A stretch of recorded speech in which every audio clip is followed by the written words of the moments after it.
So, very warm welcome, everybody, and hello and welcome to, I think, one or two of you I didn't get a chance to say it to personally. Those of you here live, and then for those of you watching this on YouTube, then good morning, good afternoon, good evening, wherever you are. So this is the first of 3 talks on the Paramita of Diligence. And so let's start in the way we usually do, with an excellent, very, very best motivation, remembering our refuge, our bodhisattva vow, and feeling deep gratitude for the Dharma in our life, feeling very, very happy about that, and then extending our mind in a very inclusive way to all of our fellow beings, humans, animals on this planet, every possible type of sentient being, conscious mind that we can think of, and especially those who are really hurting and suffering in their bodies and minds just now. We feel we are here, very, very privileged humans who have the time, as we'll see in these 3 sessions, have this precious life with time to really understand our humanity and make the most of it. And then including everyone, but very, very particularly those who are included in our own karma, our parents, our friends, and all of those who figured very prominently in this life. Thank you.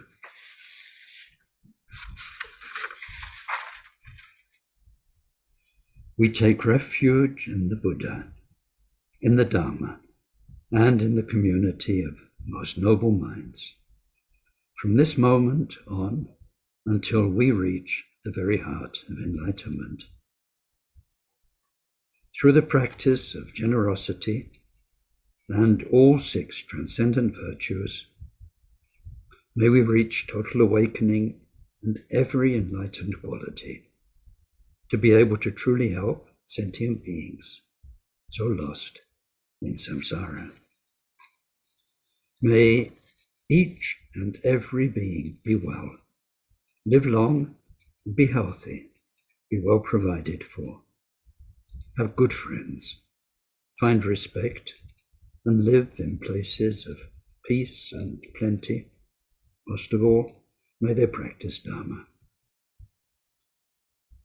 May they each create the causes for these things to be their wealth in future lives. May they be free from suffering and from creating causes of future suffering. May they discover the natural and sacred well-being that's totally beyond suffering. May they attain the great equanimity, free of closeness or distance from anyone.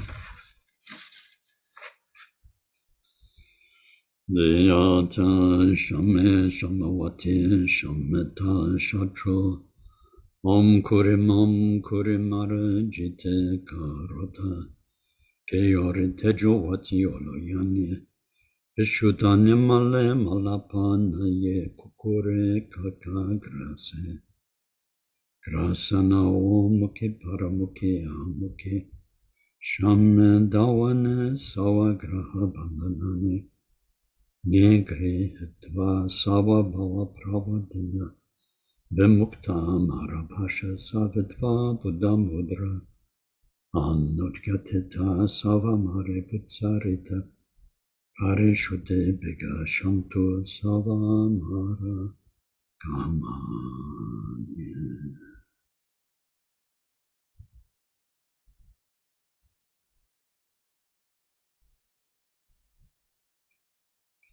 Glorious Guru, source of all blessing, ever present above our heads, on lotus and moon seat, through your immense kindness, ever sustain us, that the accomplishments of body, a speech, a mind flow from you, and we are one.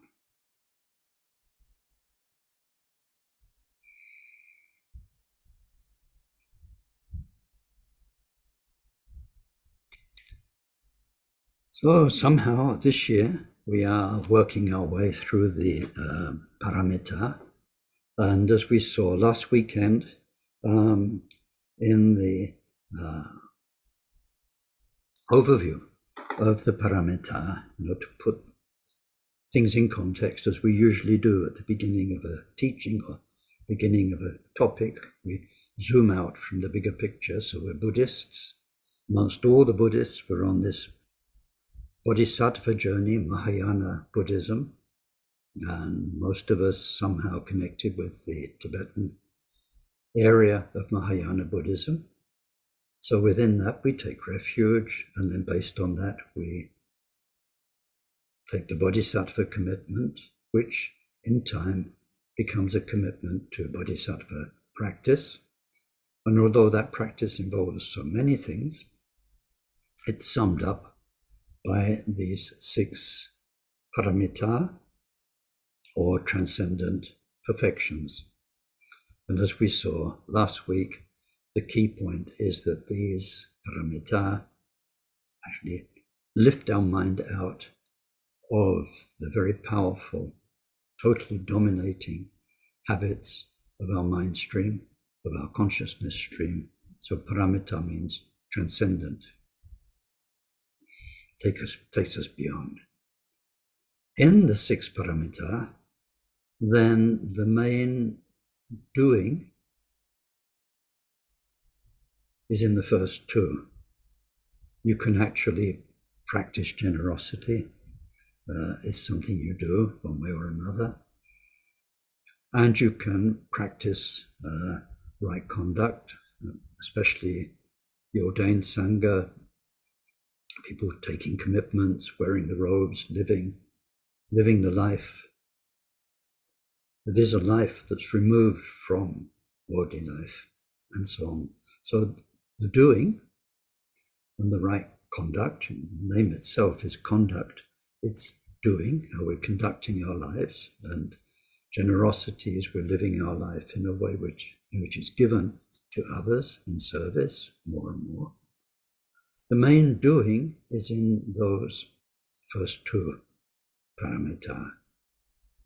When we move on to number 5, meditation, well, also it's something you do, of course, because you go and you meditate, you go and sit down for however long you do, or you go into retreat for 3 years or 4 years. There's a kind of a doing side. And a lot of meditations have a lot to do. I was always surprised with the long retreats, how much doing there is in them. They're very busy. And so many of the practices are very, very busy. Technically, you have to learn to play instruments, learn to make tormas, learn to make all these hand gestures, mudras, and so on. They are busy. But meditation is mainly about undoing. When you really look at what's going on, we are undoing. We saw forbearance paramita, number 3, is about being able to cope, being able to bear, being able to keep your bodhisattva mind, your peaceful mind, your loving, caring mind, as you are doing generosity and right conduct. They're the main doing. So already forbearance is more about how you do it rather than a new doing. You can't just go and, as we saw in that course, you can't sit down and be forbearing. You need to be forbearing about something. But nevertheless,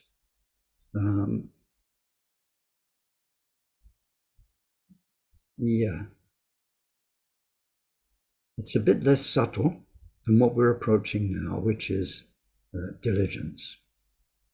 So in the support document, excuse me, from the study course, then before we go into Gampopa's teachings, then I do mention a few things about diligence not being quite what we might think from the word. So let's explore the word, the term diligence first, maybe. In Sanskrit, it's virya, V-I-R-Y-A, I think more or less. Virya is the root, the Indo-European root, from which we get words like virile, vigor. You know, there's a strength, an energy sense to it. So that's part of it. It's a dynamism, an energy. And then in Tibetan, it becomes Sundru. And Sundru is two terms, Sundru, and this means applying oneself fully to what is worthwhile. There's a sense of yoga in the word. Of yoga means fusion, joining.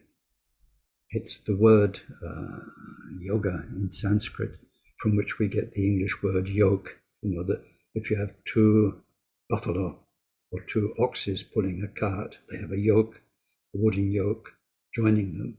Yoga means join, fusion. So there's also, when they translated virya into Tibetan, they didn't just keep the energetic meaning. They found that in the Sanskrit or in the Indian masters they were studying with, there was this sense of application, taking your mind into a certain area, applying yourself in a certain way. So in English, people like me have had to find which word do we use. Over the next 3 sessions, we will explore what we're talking about. So what we're talking about should become very clear. And then it's very hard to find one word, 2 words that sum up all of that we're going to explore, which are the main components of this paramita. There is certainly a material side about applying ourselves energetically to what we're doing. And there's a mental side, which is about how we do it. And some people translate this as enthusiasm. In the original term, there is a feeling of joy. And so some people say joyous enthusiasm. And then there's diligence. Some people simply say effort, best effort, right effort. And I say diligence. Because when you look into the root, the Latin root and so on, diligere, for diligence, then it's the same root as delight, our word delight. And that shows a lot of understanding, is that when you enjoy something, you've got a lot of energy for it. You can find the energy. And when you don't enjoy something, it can drag on and seem to last forever. And like for me, doing things I didn't like to do, I remember endless tea breaks, coffee breaks, any excuse just to stop and do something else for a little while before you get back to what you are supposed to be doing, have to do for your work, and so on. So this paramita is really just about this. If you find the right mind, then your application, yoga, the application to your Dharma work of being generous, right conduct, and so on, meditation practice, will be great. I mean, in English, you say somebody's mad about something. It's not a very nice term because mad actually means it's not very nice. But somebody's mad about gardening. Every hour they can get out in the garden, they're there. Or whatever it is they do. They've got a hobby, they've got a sport. Then you can't get enough of it. And everything else kind of disappears to the side. Sometimes even people's families and all sorts of other things, because they are really into something. And so diligence, delight. I used to have something I didn't like to use, but it works. I'm quite fond of language. A lot of my life has been to do with language, so I don't like corruptions of language. But to help people remember this one, I used to call it delightigence, because then you get the meaning. If you really love something, then you've got the energy. It's a horrid word, but anyway, it helps you remember it. Now, I'm saying this because otherwise, for many people, if they hear the word diligent, it's got a much more material meaning to it. It means someone who works hard, who works continuously, and it's got a kind of a nice sense. Sometimes it's got an almost, how can you say, boring sense to it. Somebody who's diligent, they could be considered a bit boring because they're a bit serious. It means that they take something quite seriously. Diligent, I don't know how the word rings for you, but once you know that it's the same root as taking delight, then you'll understand what this paramita is about. And then very specially, you'll understand that why, when we look at the paramitas, it says they go from the easiest to the hardest, and from the grossest to the most subtle. So one might wonder, why is diligence, why is it number 4 in the list? We can think diligence, pretty straightforward. You just work hard, you do more and more of it. But it's not, because it's mainly about your mind. And I'd say in this case, rather than use the word mind, I'd say it's more about your heart. It's where your heart is, because where somebody's heart is where they can invest themselves fully. And primarily, it's our heart's main concern, our heart's main endeavor. Endeavor is a word, excuse me, I've got a fan on because it's hot here and it takes the power out the throat.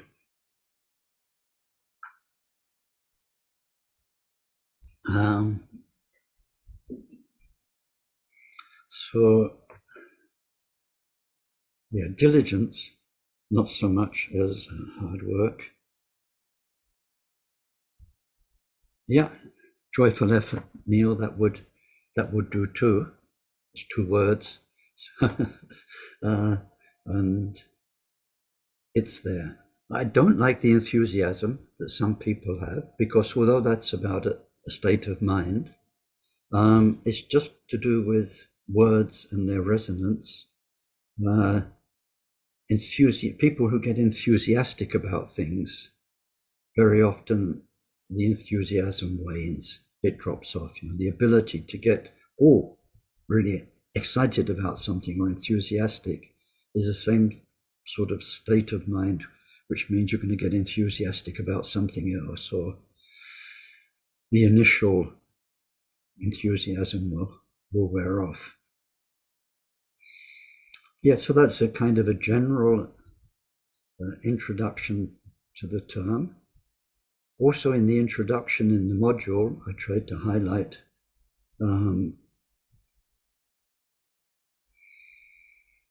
the opposite. We'll find that in Gampopa's teaching, of course, but often we can define something by showing its opposite or showing what it's not. And particularly in Dharma, we're showing what our practice remedies, what we remedy. So the word here, I don't know in Sanskrit what it remedies, but in Tibetan, it's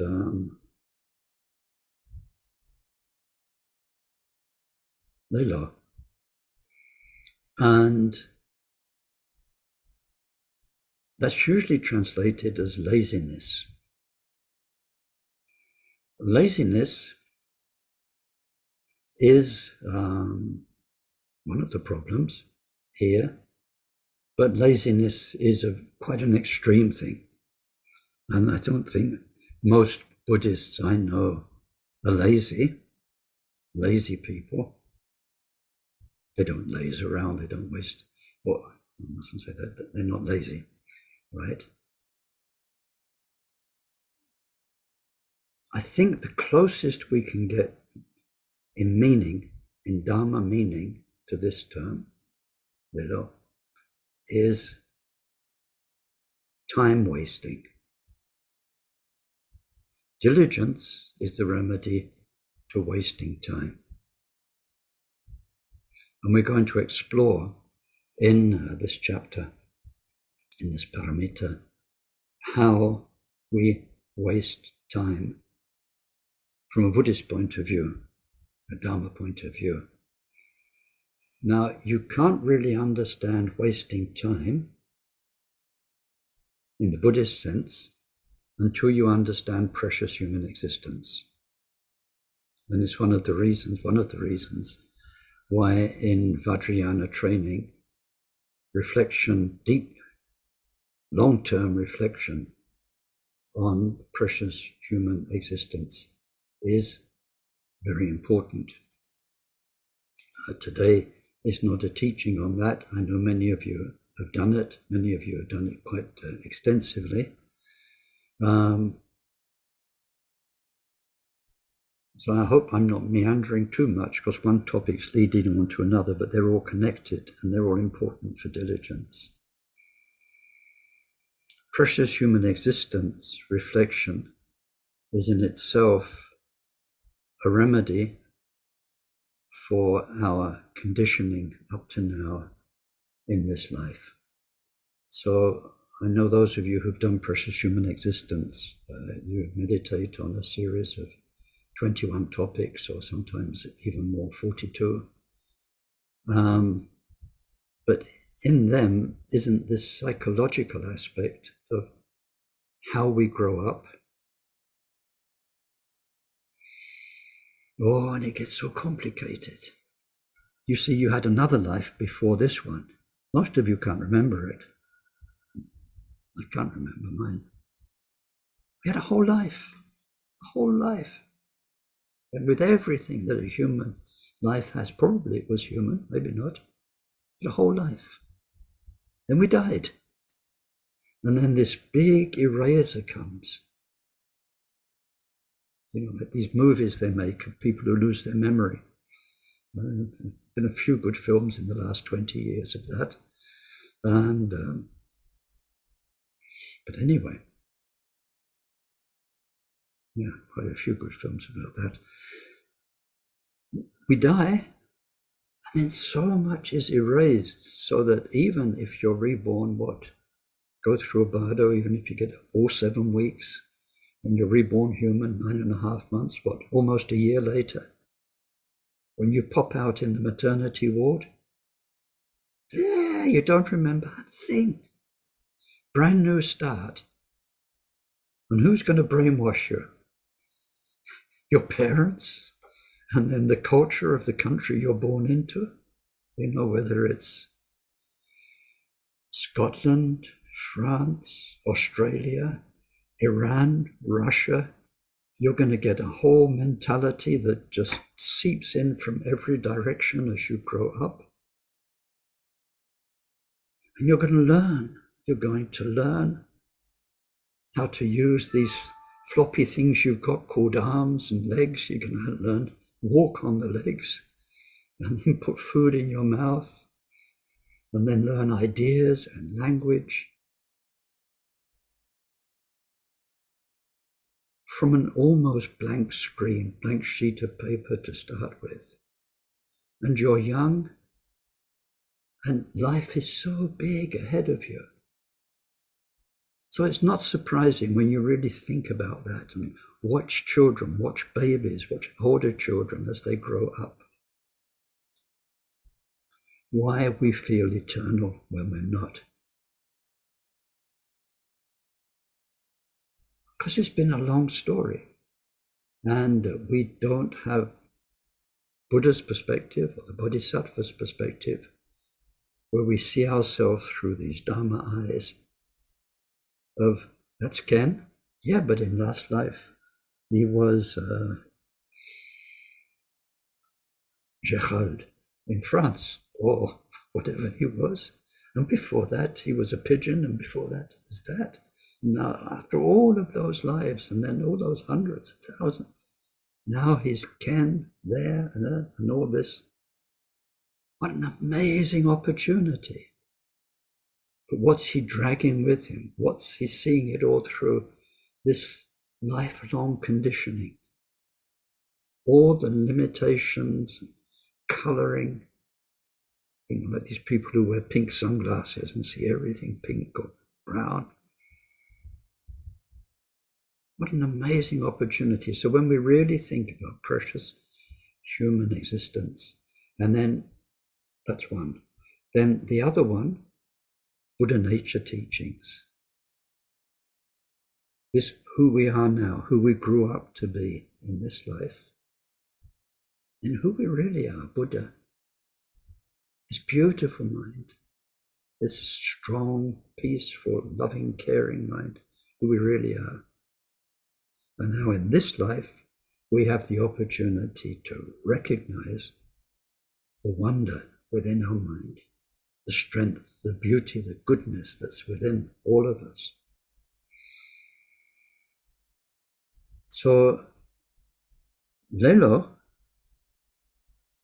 time wasting, means that because we are human and grown up and not young, many of us, then every moment we have left in this life is such a precious gift for awakening our mind and our heart and discovering our Buddha nature, discovering who and what that we really are, and unlocking all the potential each and every one of us carries. So every moment's very precious, and the diligence teachings are the remedy to wasting these precious moments. Every breath you breathe, the time of each breath is a precious, precious moment.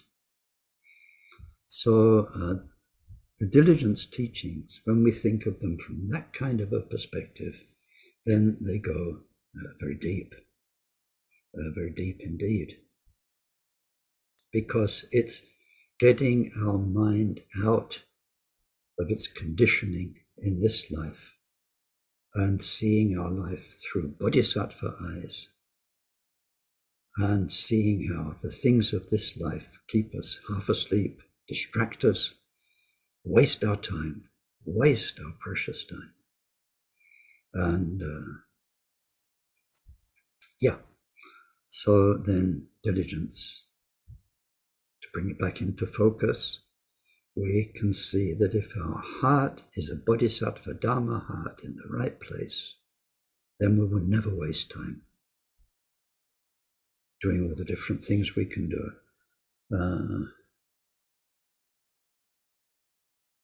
We can waste time doing quite nice things, even quite useful things. That's another story. We'll come to that later on in the course, maybe next week or in session 3. So let's look at Gampopa's teaching. We'll be working through it. And you would have got in the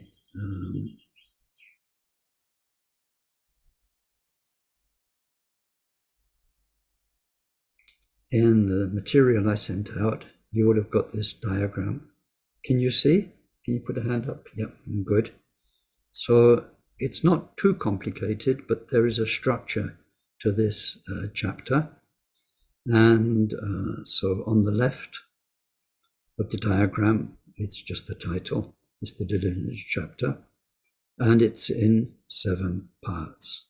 They're the darker blue blobs. First, we look at the faults of not being diligent and the benefits of being diligent.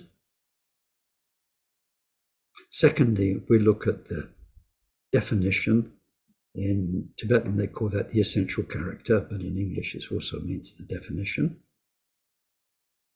how we define it. Thirdly, we look at the various aspects of diligence.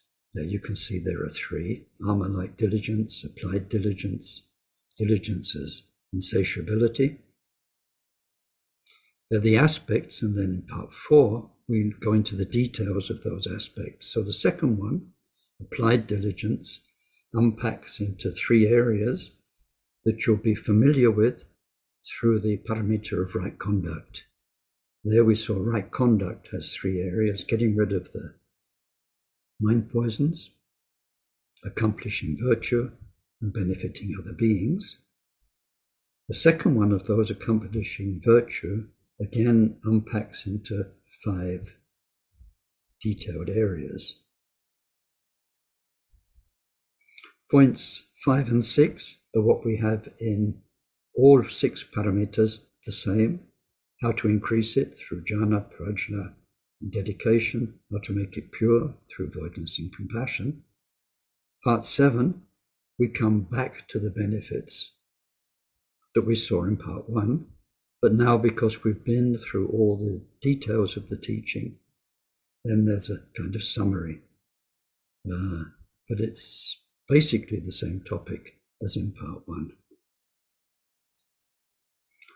So as we go through these details, sometimes we can lose perspective of, are we in the 4th main point or the 5th, and which subsection are we in or not? So the first one of those is in Gampopa is the fault of lacking diligence and the qualities of practicing it. So it says, if there is no diligence, then time will be wasted. Even if a person has developed the qualities of generosity, and so forth, so here we mean generosity, right conduct, and forbearance, while there is time wasting, so in all those minutes, hours, days, months, years, when there is time wasting, then virtue is not being accomplished. And in those times, there's no ability to benefit others, and enlightenment will not be attained. And there's a quote from a sutra for that. So it's about wasting time. Let's come back to that in a second. The opposite, if you have diligence,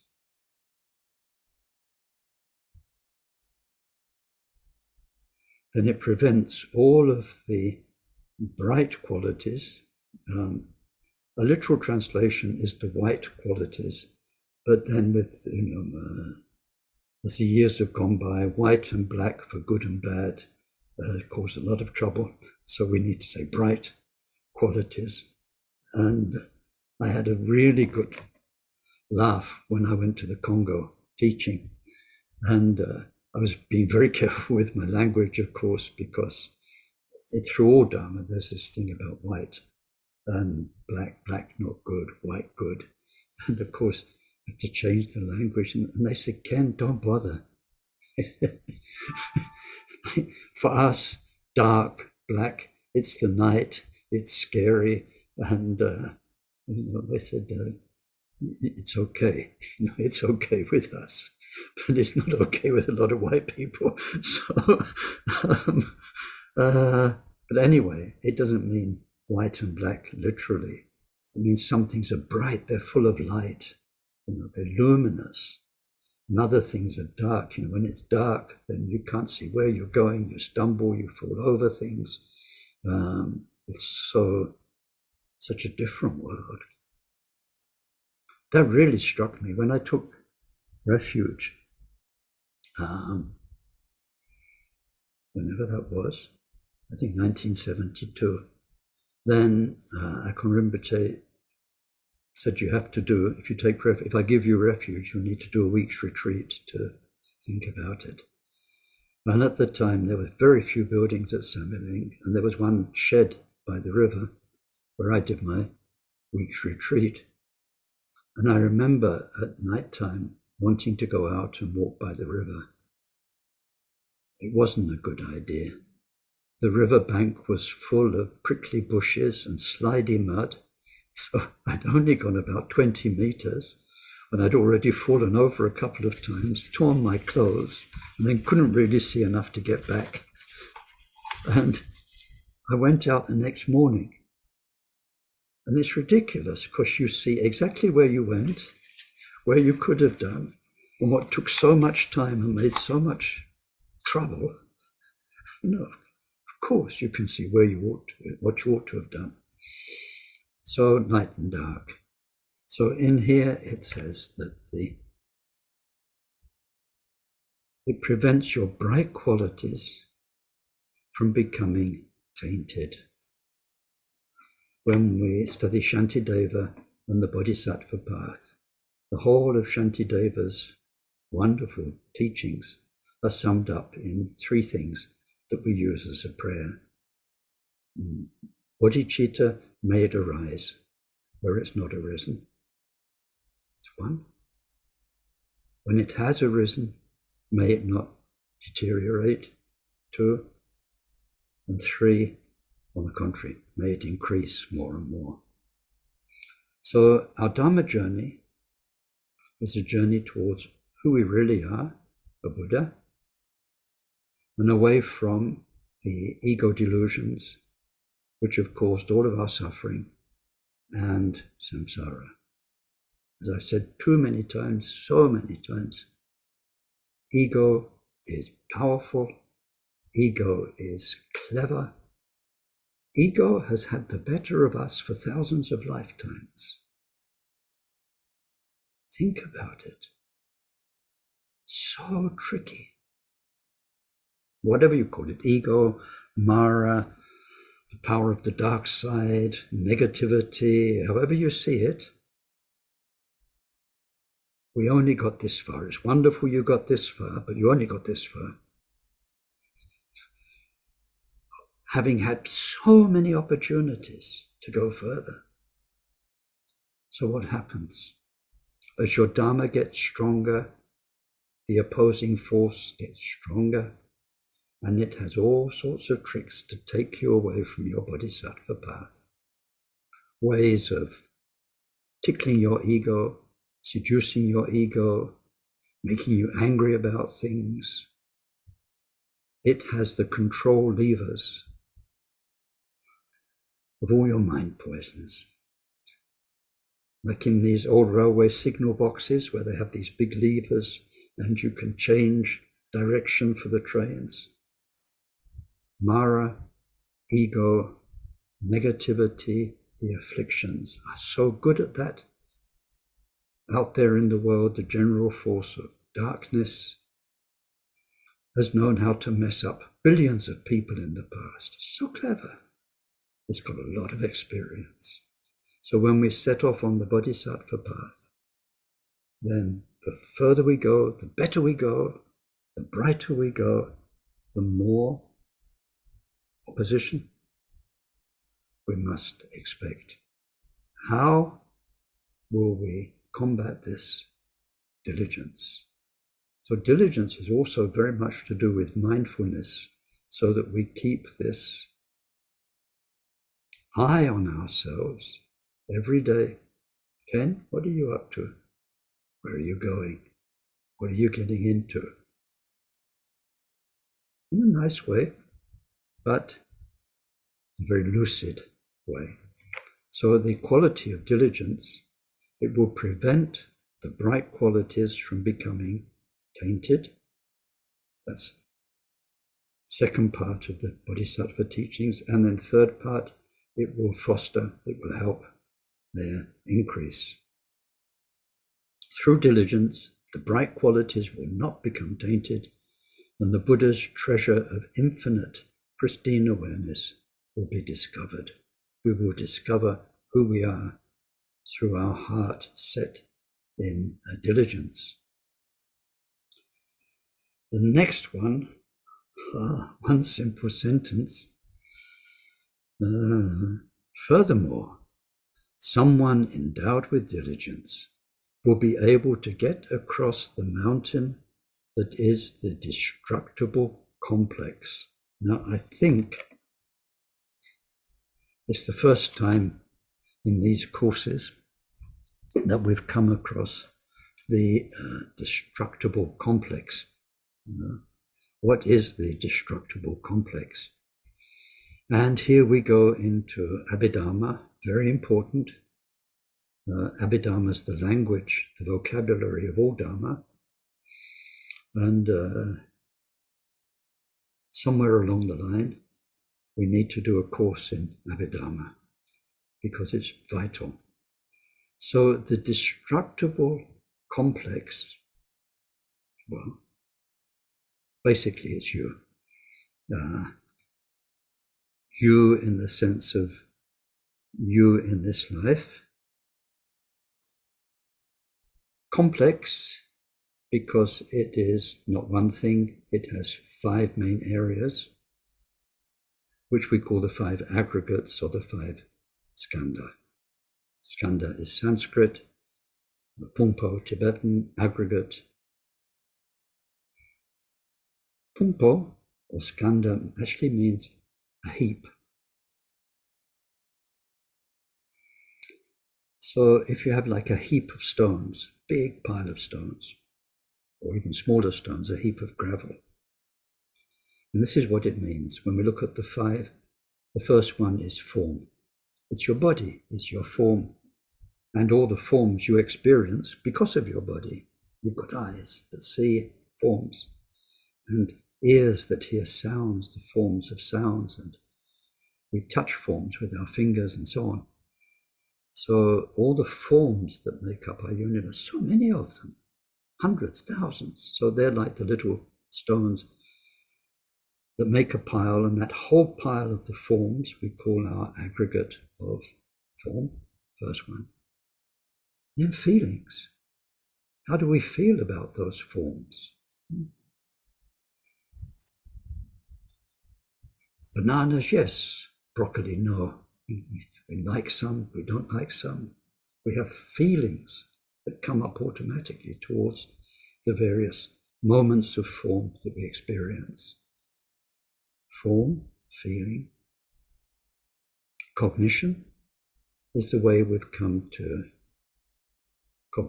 recognize things. The labeling, without labeling, we recognize how many things. How many things can you recognize? Probably tens of thousands. So again, a pumpo, a heap, so many things. And then some skaras, number 4 of the skandhas. We have no time today, 51 main categories of those. And then consciousness, number 5. 6 main consciousnesses, 8 in Mahayana. Again, each one a heap of many components. So every moment of our life, we have bits and pieces of one of the 5 working with each other. A form arises, we have a feeling about it, we label it, we recognize it, that triggers memories in the samskaras, and then we're conscious of something else. Moment after moment, we have the play of these 5 aggregates. Altogether, that continuous play is your stream of consciousness, my stream of consciousness, a very different film, very different journey of experience that we have here. So that's the complex. It's destructible, well, because we're born and we're going to die, and it's in between, it's changing all the time. The body you have now is not the body you had when you were 2 months old. Every cell has changed, and so on and so on. So this is the destructible complex. And it has power over us. That power is like a mountain, and we've got to get to the other side. So that's what this particular quote is saying us about, as briefly as I can say it, without using mysterious words. But in Abhidhamma, we look at it a lot more. So someone with diligence will be able to get across the mountain that is the destructible complex. Now, beside the 5 aggregates, which is like the technicalities, it's like looking at a car, seeing what it's made of and all the components. But the car actually, boom, boom, boom, goes somewhere, does something, and it can be comfortable and have air conditioning and all sorts of things. So our 5 aggregates are taking us on a ride. They're taking us on a ride, and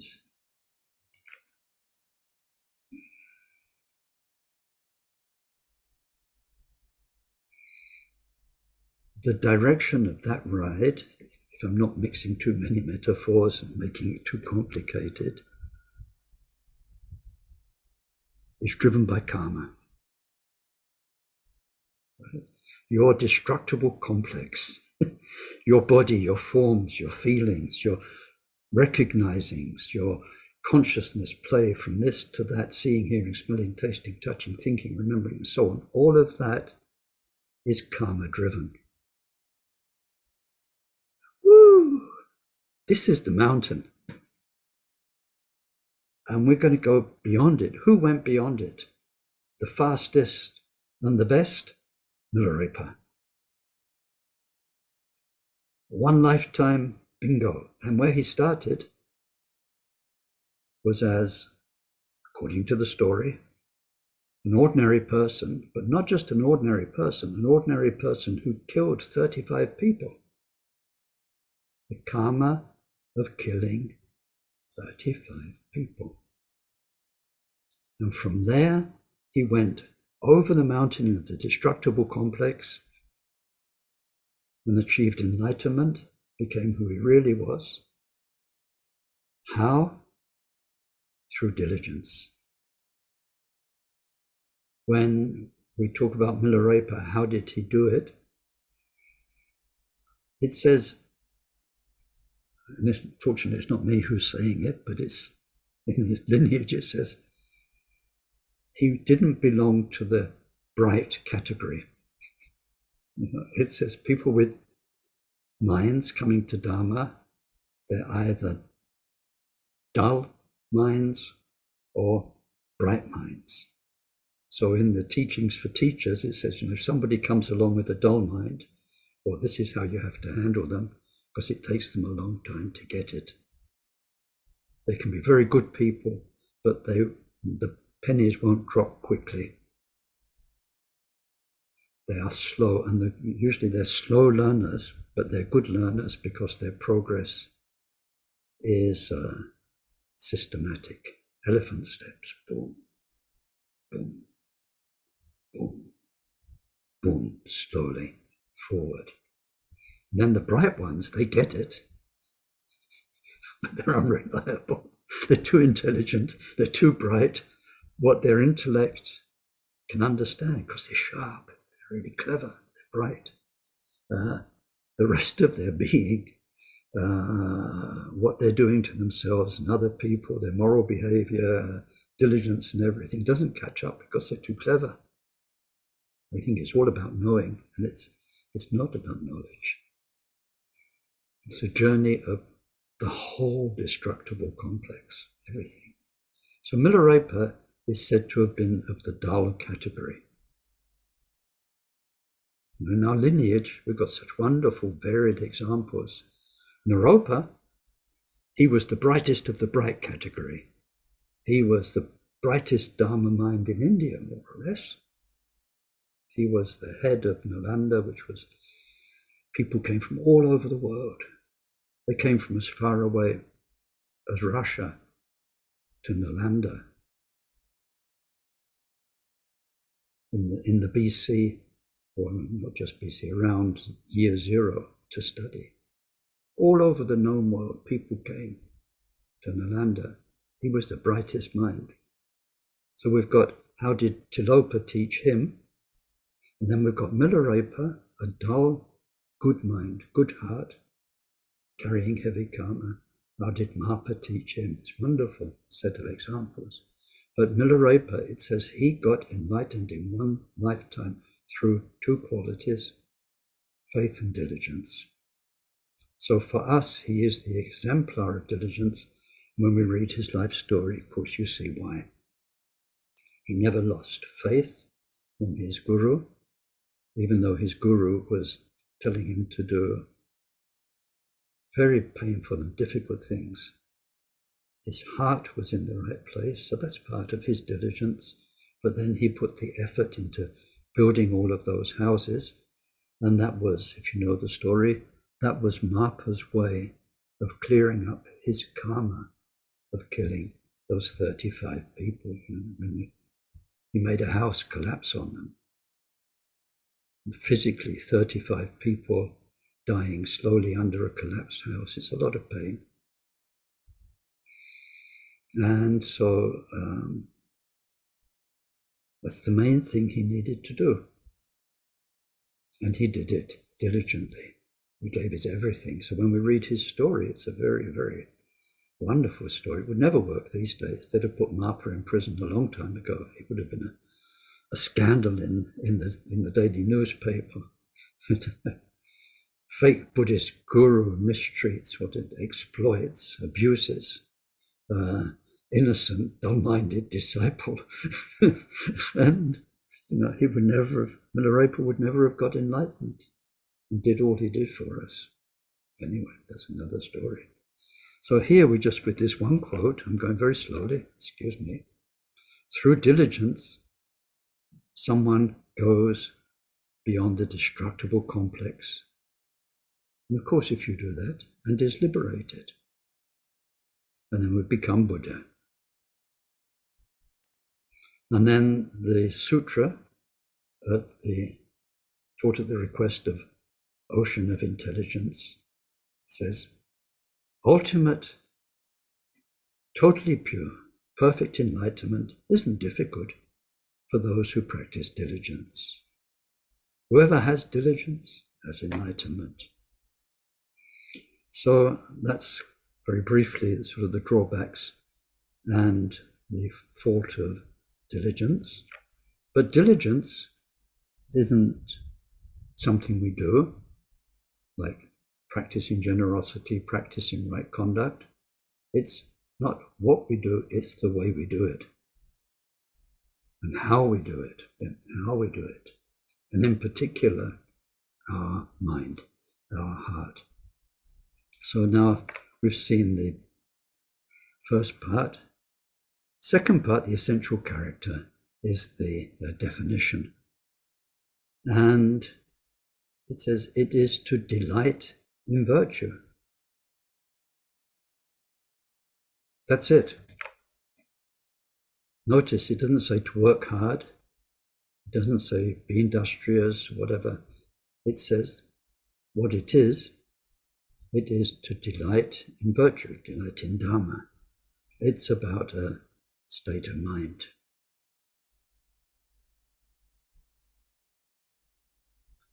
So to understand this, we have to see, what turns you on, babe?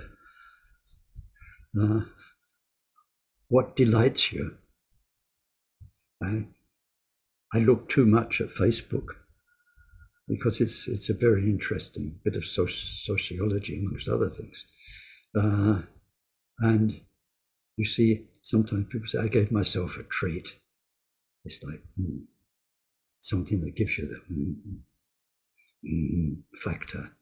And we can give ourselves all sorts of treats with this destructible complex. We can put things in our mouth, we can put stuff in our ears, we can put stuff in front of our eyes, we can play with nerve endings in all sorts of ways.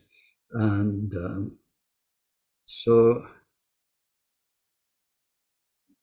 where is your delight? What is delight anyway? And how does it work? And not just the delights that we've developed in this life, but delights from past lives, the things that give us that want it, have more of it feeling.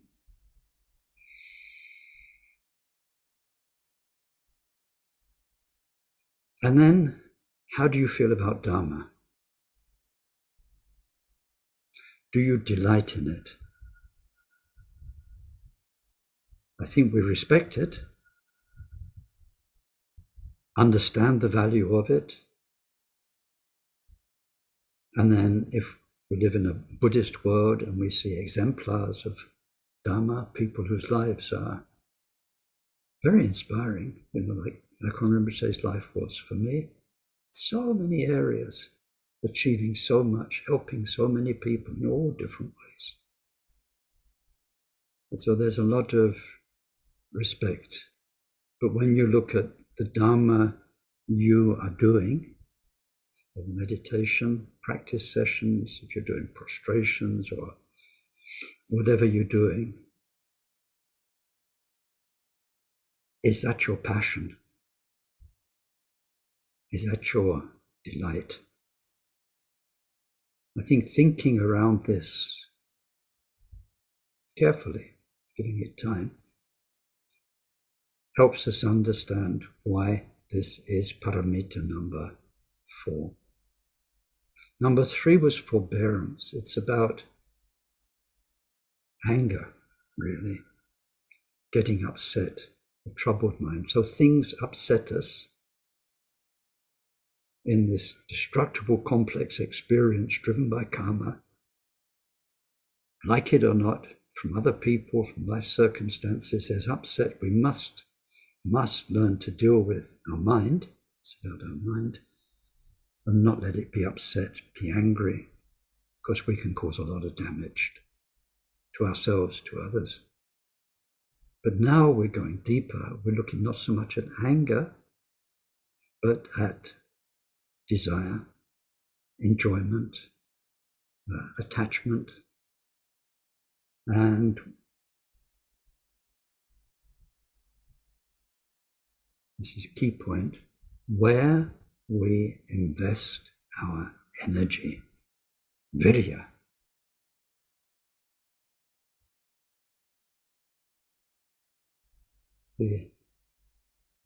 It's completely unimportant. It's just something that flashed up in my mind. And it will only make sense, I think, to people who lived in the UK. But when I was a kid, we had, what on earth was it? it was a kind of, I suppose, disinfectant powder that you put down the toilet. It was, or clean things with. It's a cleaning product called Vim, V-I-M. It's funny they call that because it's from the Latin. And this Vim, meaning energy, has the same Indo-European root as viria. So this Vim meant this stuff's powerful, right? The name meant you put that powder on your toilet and you can really clean it sparkling white and all the germs are gone. It's got muscle, it's got power. And so what has power is where we invest our effort, our energy. And why do we invest our energy so much in something? And in particular, because we invest our energy, why do we use our precious time in that way? Because we love it. So, what do you love? Where does your enthusiasm, your time, where you're mainly invested? Where is that? Turn it the other way around. What is it that if you lose will be the most painful thing for you? So, get back to the text. The definition is to delight in virtue. So there in the text I sent you with the blue highlight is something I already explained at the beginning of this session about how when we love something we find the energy, and when we don't like something, then not only is it hard to find the energy, it can actually make you sick. People doing jobs they don't like, people living in places they don't like. It's like saps the essence out of them. People doing something they love, people in love, they're kind of all lit up, they're rosy, they're vitalized, their chi, prana, whatever you call it, is like circulating, they're alive. It's what lovers say to each other. With you, I feel I'm really alive, I feel I'm really living. Sometimes that's rather sad. But anyway, doesn't matter. The life force, the life energy, chi, prana, whichever language we talk about it in, is drained when we don't like our circumstances. And it's so interesting to see, to explore this, our energy, our life force, what we love, where we invest it. So here our definition of diligence is in finding joy in Dharma. It's also why it's number 4 in the list, because actually this is not going to happen until you've had positive Dharma experiences. Before that, I think you can have respect for Dharma, you can have a love of Dharma, in the sense that you can think of all the things I've met in this life. This is the best, this is the truest. Some people, when they first hear Dharma teachings, they say, I've been waiting all my life to hear this. It's what I've always felt, but I never heard it articulated. I never heard it put so clearly. We can have that kind of love of Dharma, but we're looking deeper than that into, is that being in love with Dharma. That deep, joyous energy of, oh wow, this is what I wanted to do, is that when you've climbed up and you get to a mountaintop and this kind of wow, fantastic view and you feel so good. This is our definition of the diligence that we're after. So then in the Gampopa's text, then it says, he quotes the ornament of Mahayana Sutras, which says, to take utter delight in Dharma and virtue. It is also the remedy to time wasting being its opposite, and an impeding condition, an obstacle. So in this section, then we get time wasting. How do we do it? 3 ways we waste our precious time. With idleness, let's call the first one.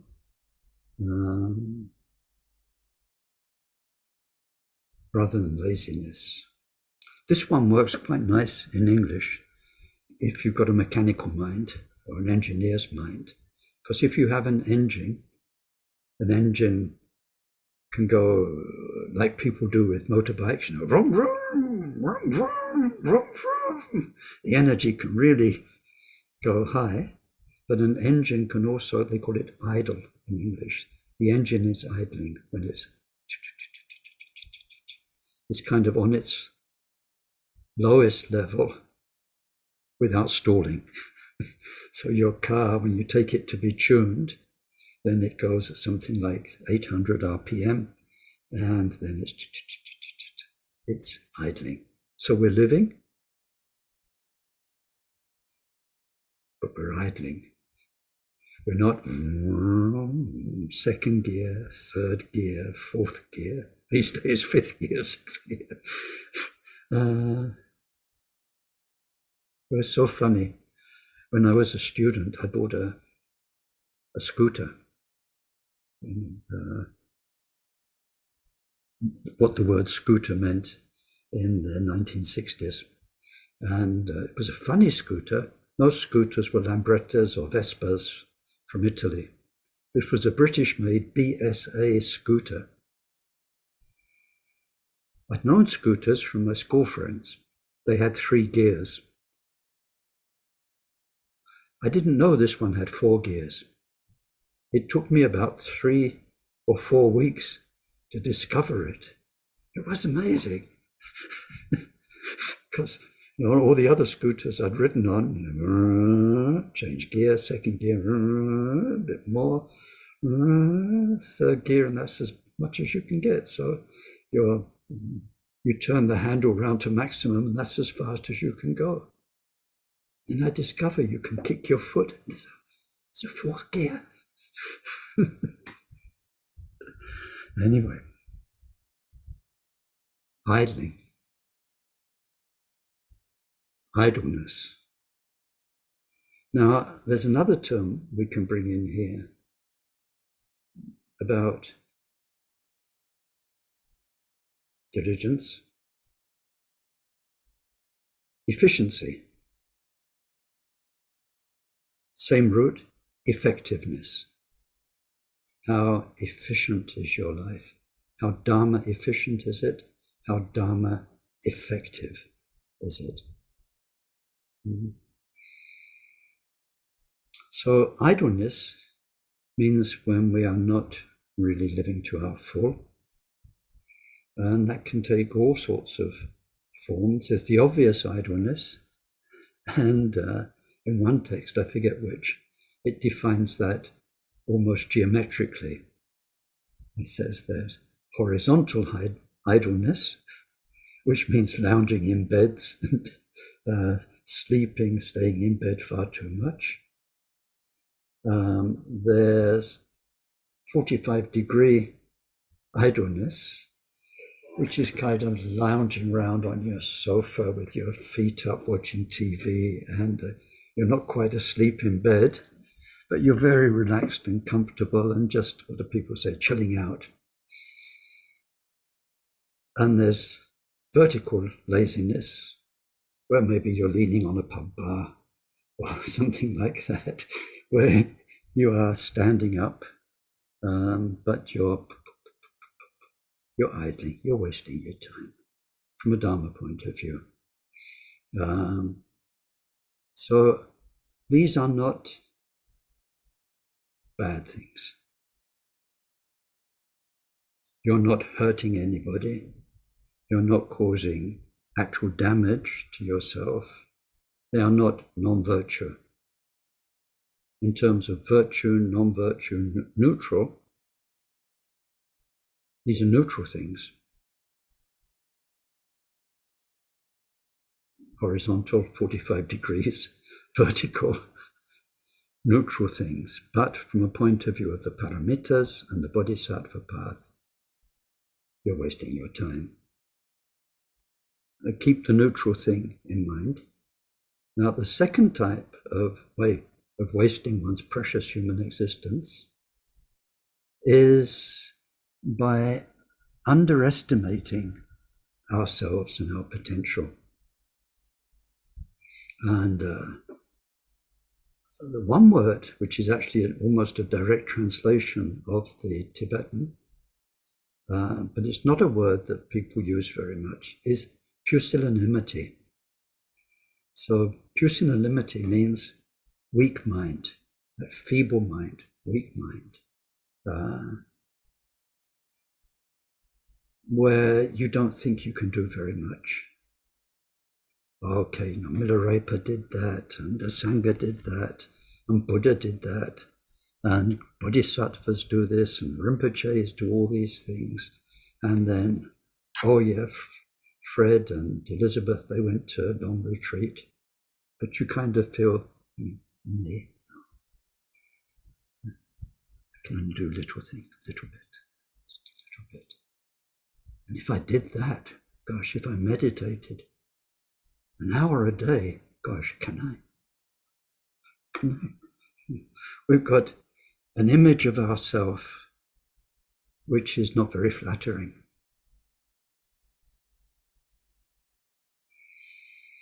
So what we want to get, if that's the case, is a powerful image, or more powerful image of ourselves that's not egotistic. Now, sort of on, you say, around the Bodhisattva block in different Dharma groups and different books, you'll find Bodhisattva warriors. You've got this idea of the warrior. It's kind of okay if you really know what it means.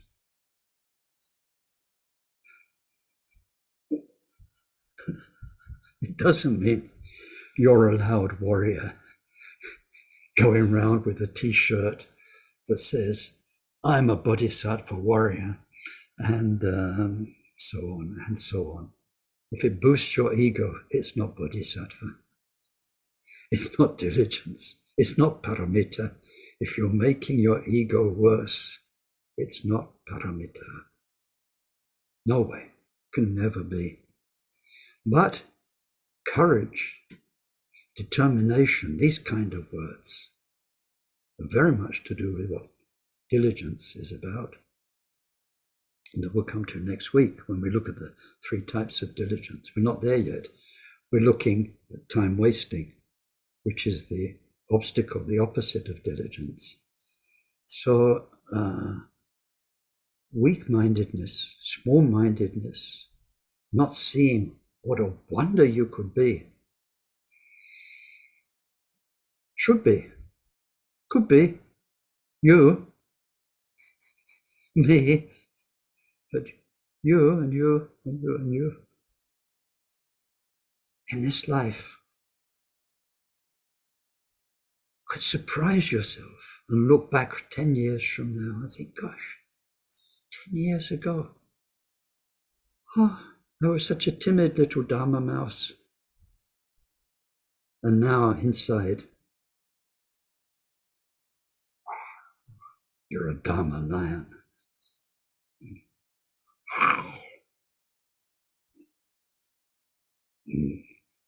King of the mind jungle. And you've been in there, and all the other animals in your mind know who's king, right? But you're not advertising it. So weak-mindedness, pusillanimity, low self-esteem, however we call it, this is one reason that we can waste a lot of our precious human birth. The third way we waste time is actually, it says, investment, powerful investment of our energy in, now I need to find the word's a good one in there, lowly pursuits. Now, lowly pursuits can even be harmful pursuits. Fighting each other, physically, verbally, inside couples. It really breaks my heart sometimes, especially when I was traveling a lot and seeing lots of people.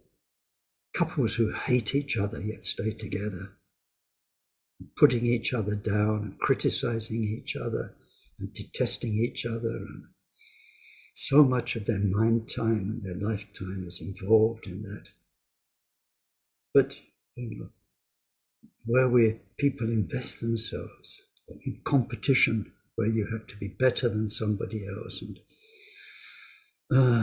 endless measuring of yourself against other people for worldly things, lowly, trivial things. They're this life's rubbish. Next life, you won't remember them. The life before this life, you never even thought about them. But in this life, we're very kind of involved in them. They mean a lot to us. So lowly pursuits can be harmful things. They're based in the kleshas, anger, fighting, jealousy, desire, lust.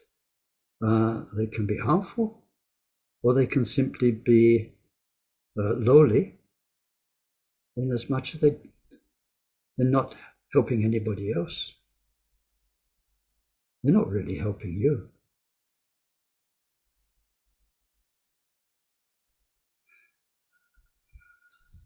Sorry, you must forgive me when I have funny thoughts. I share lots of them with you, but it's not fair to share all of them. My dentist is a very successful dentist, and he has a very fast Porsche car. Now, not only that, he collects little models of Porsche cars. So in his surgery in one corner, there are 3 or 4 model Porsches about this big. I'm French.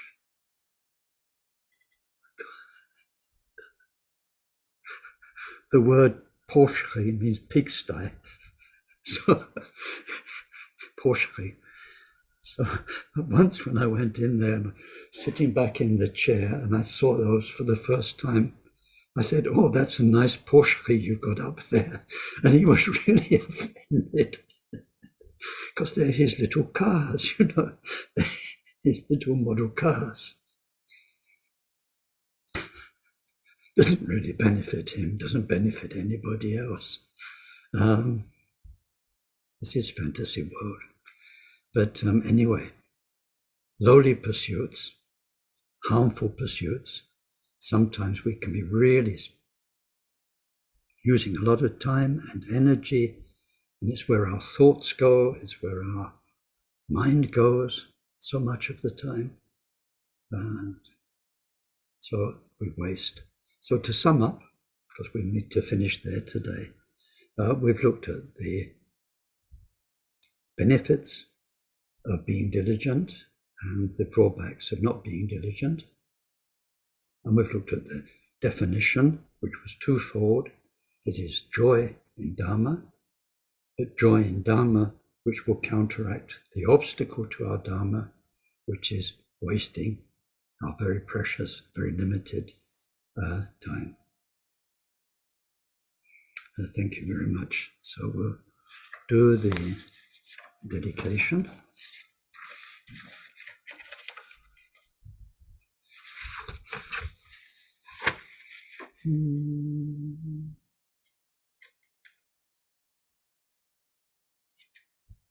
No, maybe one more thing. Something to think about between now and I think we've got a session next week still, yeah. Between now and next week, when we're going to look next week at the three main aspects of diligence.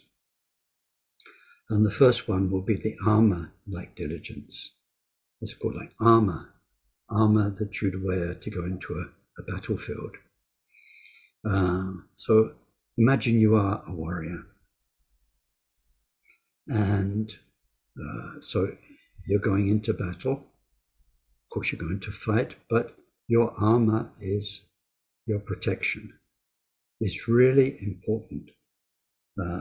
It can save your life so that you come off that battlefield alive. You don't end up there a corpse. Or if you're wounded, it means you can be much less wounded by a spear or a sword. So your armor is very, very, very important. So this is called armor-like diligence. The battle is you and your self-centeredness, you and your ego, you and Mara, you and harmful negativity or darkness in the universe which is against you. It's a battle which won't stop until you reach a non-return point, which is first bodhisattva level.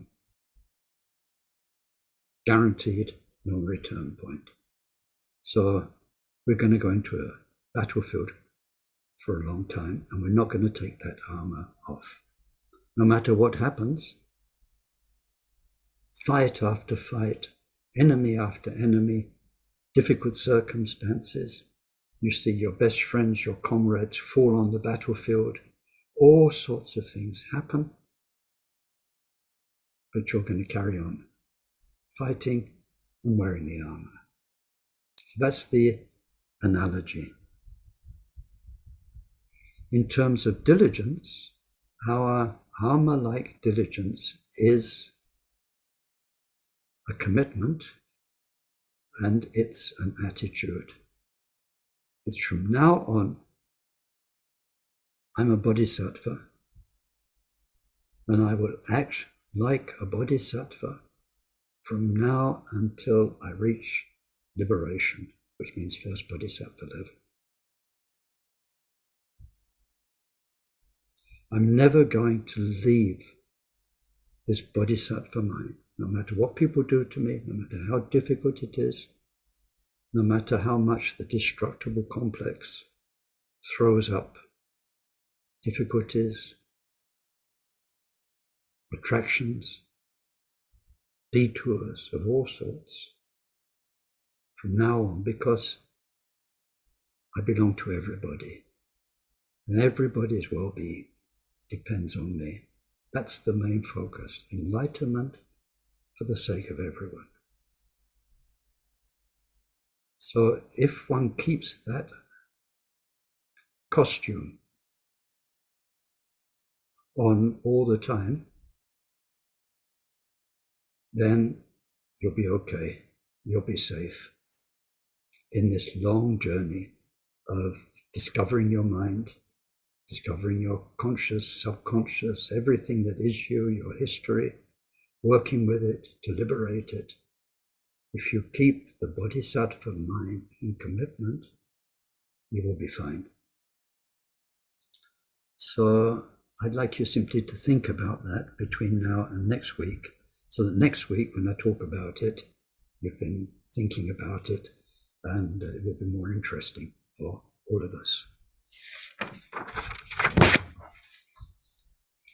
May whatever virtue was created by this session contribute to the state of omniscience being attained by the main enemy, our mind's defilements, being completely defeated. Through that, may each and every sentient being become freed from the ocean of existence, troubled by the waves of rebirth, aging, sickness, and death. May this precious bodhicitta arise in those in whom it has not arisen. May its development know no setbacks, and may it increase ever more and more. Through this virtue, may we quickly achieve Mahamudra and establish every single sentient being in that same accomplishment.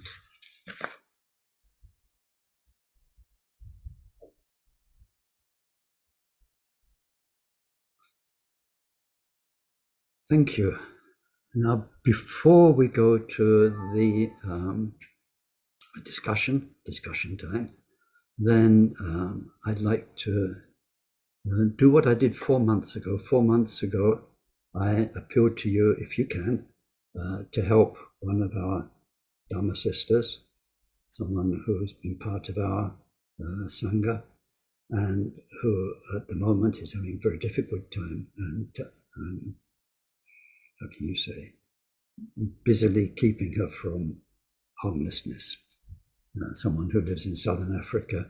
So I did tell you before some of the circumstances, someone dealing with several layers of trauma from childhood and from very violent circumstances some years ago, and again violent circumstances in the recent past, and then with health problems as well, physical health problems. And so I know there are many, many calls on your funds to help, and you can save lives and help people in many, many different ways. So this is, if you can, and if you'd like to practice generosity, then please help me help her, keep her from homelessness. So we managed so far. And if you send something, send it to me through the addresses on the website or on the course, with the course adverts. It says you can support me through the PayPal, and you can send it to that just with a little note about what it's for. And I'd appreciate that very much. Thank you. So now over to you.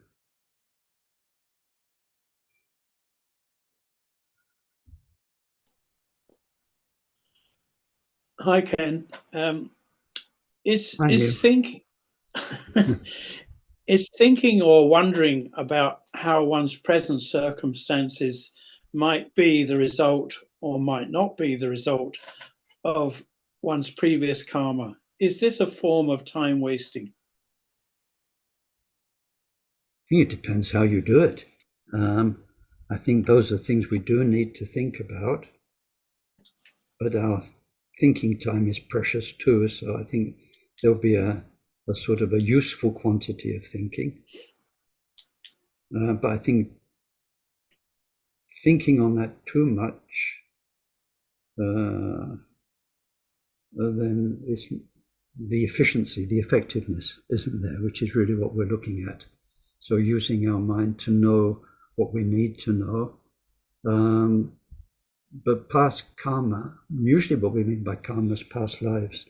So it's a lot of that is speculation that we can't really be certain about. And I think it's the Buddha's teaching, it's in the lineage teachings, is to know who you are in this life, to know what you did in past lives, look at who you are in this life and study karma, cause and effect. And it gives us a clue as to what things we need to overcome. But I think you can overdo that. Okay, thanks. Or, I mean, I'm thinking of conversations with other people who really got too much into it because something has happened in this life, or they have certain circumstances and they want to know, but why? And they go and ask lamas, but why? Can you see my past lives and tell me why? And it's too much. I think either you're going to get the answer fairly quickly or else it's not worth it.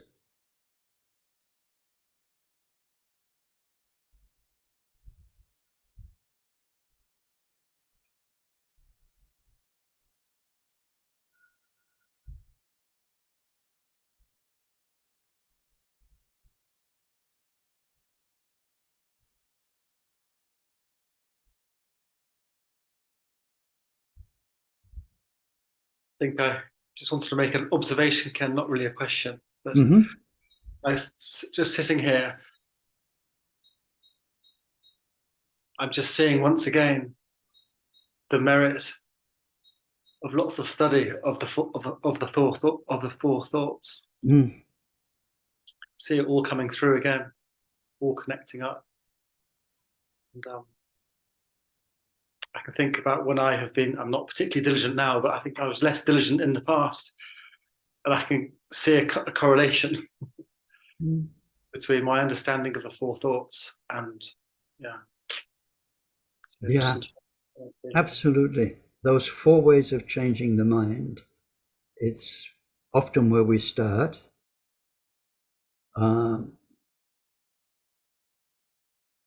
they just get deeper and deeper, more and more meaningful. And when you read the songs of realization of our Kagyu teachers, there's a publication called Reign of Wisdom, which has dohas, spiritual songs from many of our lineage masters, most important ones. And you see in there that, okay, they've done everything, and they're very, very enlightened. They've done all these 6 yogas, the retreats, they've taken Mahamudra, all the various stages of meditation to the end. And then they know this and they know that, and they can teach so vastly. But what they emphasize is they say it all comes back to that in the end. They're the deepest.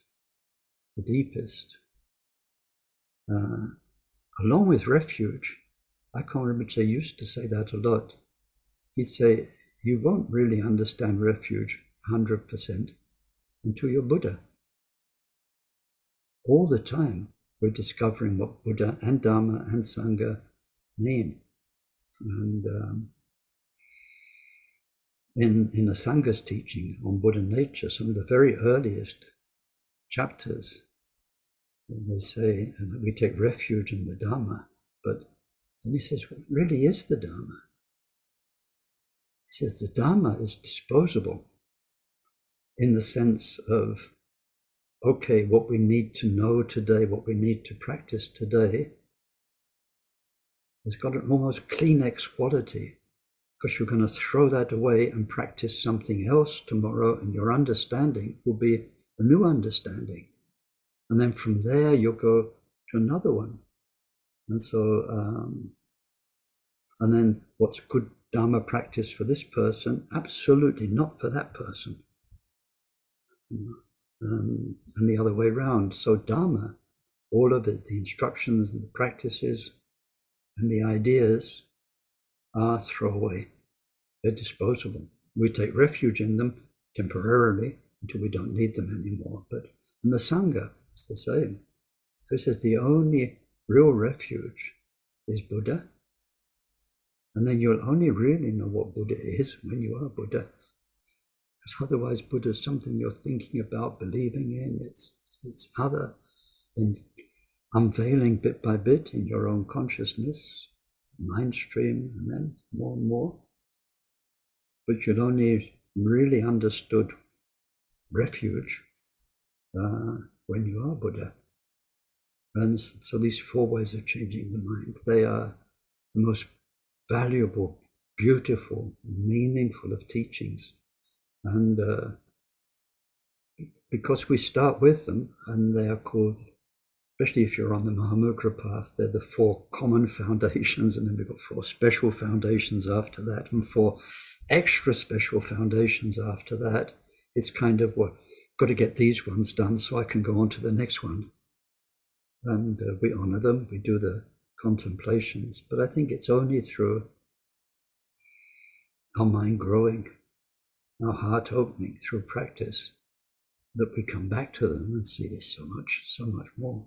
So absolutely, spot on.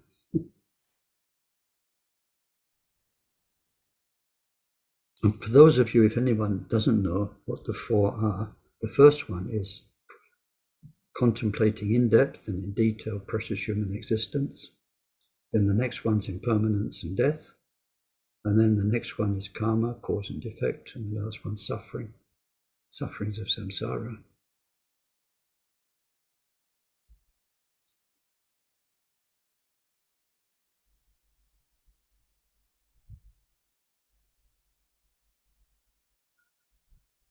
Okay, well, we're very quiet today.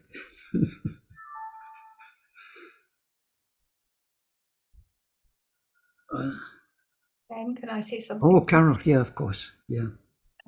I'm really struggling with being pusillanimous, and I think you almost answered my question with the last few words that you said just now about when you explained what we need to pay attention to.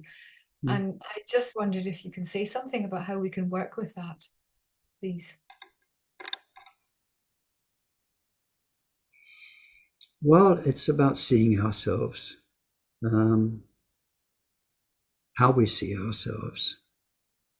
So there are a few facets to that. If we go back in the past, we've got our whole personal history that makes us have the self-esteem or the view of ourselves that we have right now. So although that's there and we're used to it and it's habitual, it's very useful to do back analysis and understand, if we realize we are a bit pusillanimous, to understand why we've been like that because of our life story.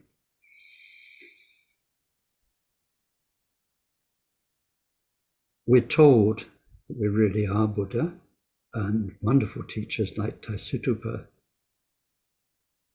say that again and again, and so often, his teachings over the last few years, he always comes back to that, you are Buddha, it's who you really are.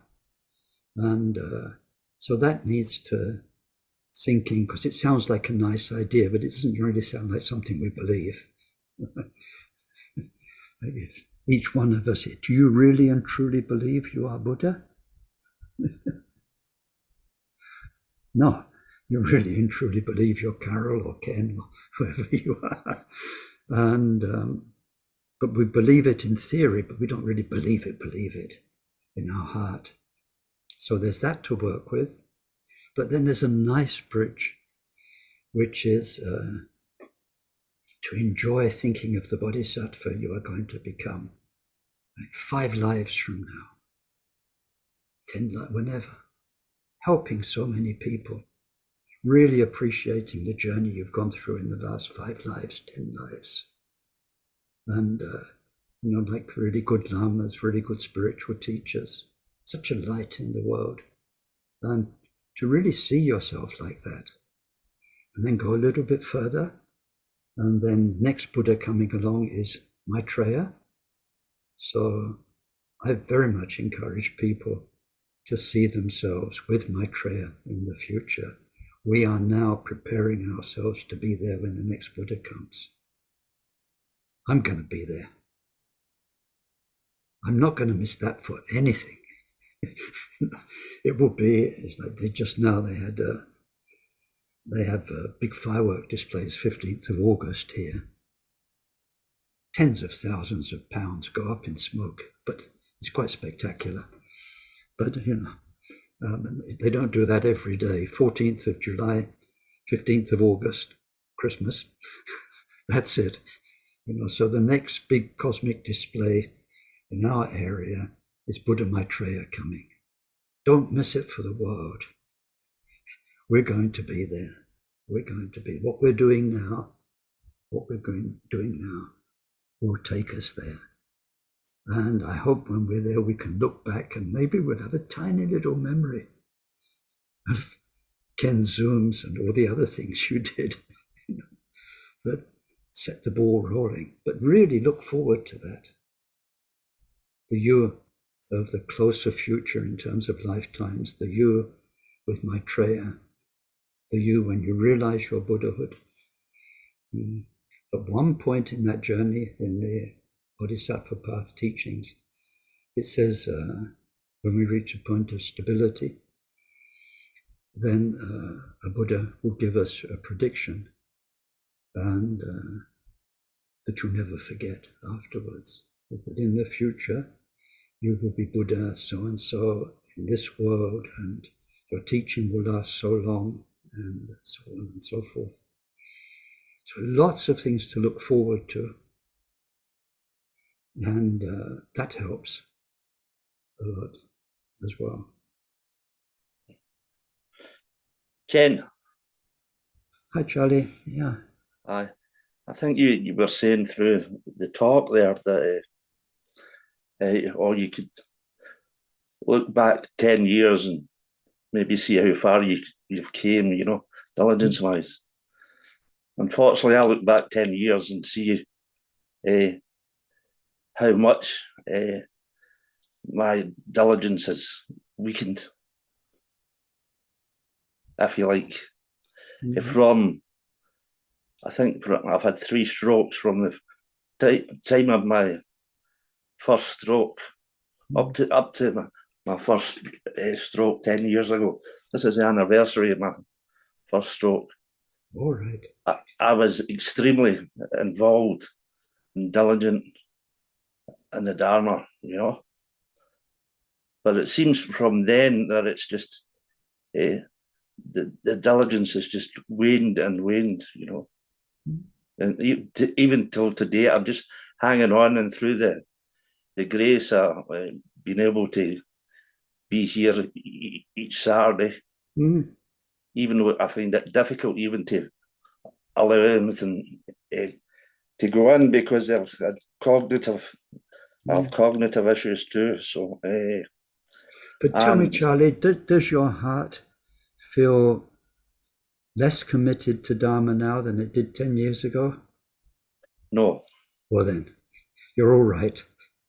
Because diligence is about where your heart's invested. And then the rest we can't tell, you know, sometimes. But my actions and, I feel like my actions and activity, you know. It doesn't matter, Charlie.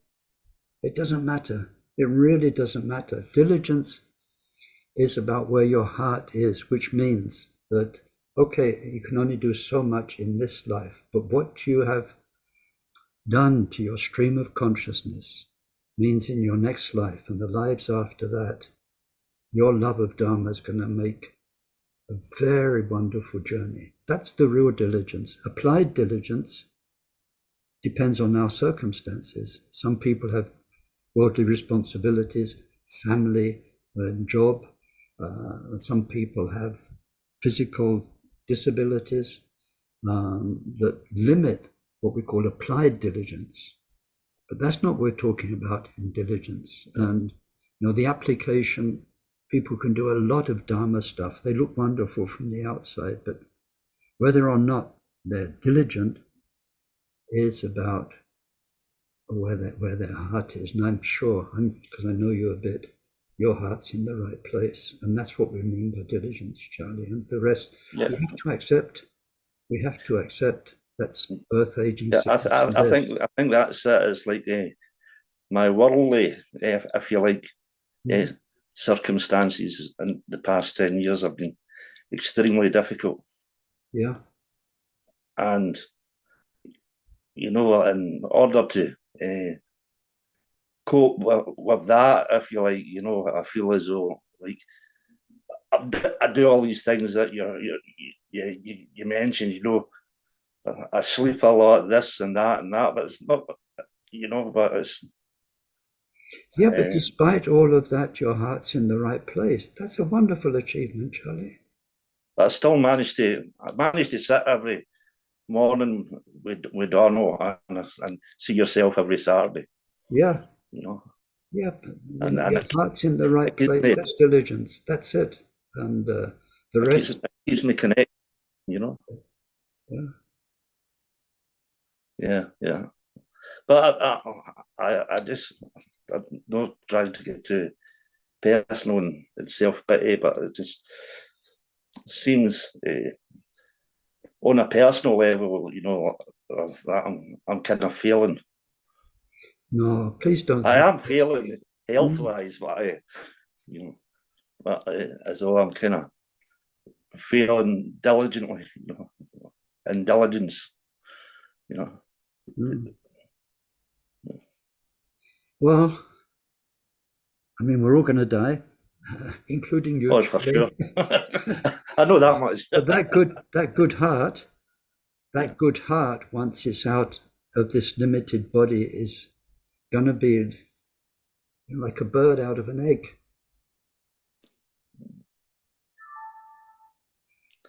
Yeah. Anyway, thanks, Ken. Thanks for letting me share that. And good luck with the rest. But really, diligence and applied diligence are not the same. And that's one of the main points of this chapter. It's not about the hard work and how much work. It's about where our heart's invested. Carol, can I come back to you? Did that help the answer? Or? Yes, it did. Yeah. Yeah. I think it's like an ego thing as well. I'm aware of that. I really struggle with it. It's like I feel I have a bridge to jump over and I can't quite get over it, you know, in relation to my life at the moment. And it's an obstacle, you know. I think one of the main sorry. No, you go. I think one of the main helps, not answers, one of the main helps is in meditation, because when we do our sitting from time to time, then the experience is deeper, and that really reinforces this innate knowledge about the goodness, the Buddha mind, the kindness that's that's really inside us, and that's the real me. Because either we're going to think ourselves into more bodhisattva courage, or we're going to experience ourselves into it through meditation practice. And I think the meditation is very, very helpful there. And faith in the lineage is very, very helpful there too, behind the meditation. More practice. It's always the answer, isn't it? Always the answer. Yes. But thank you very much. Thanks.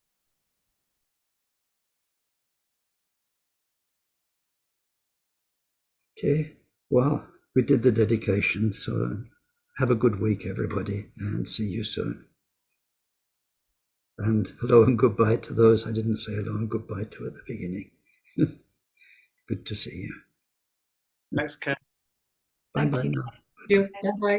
Thank you, Ken. Thank you very much. Thank you, everyone.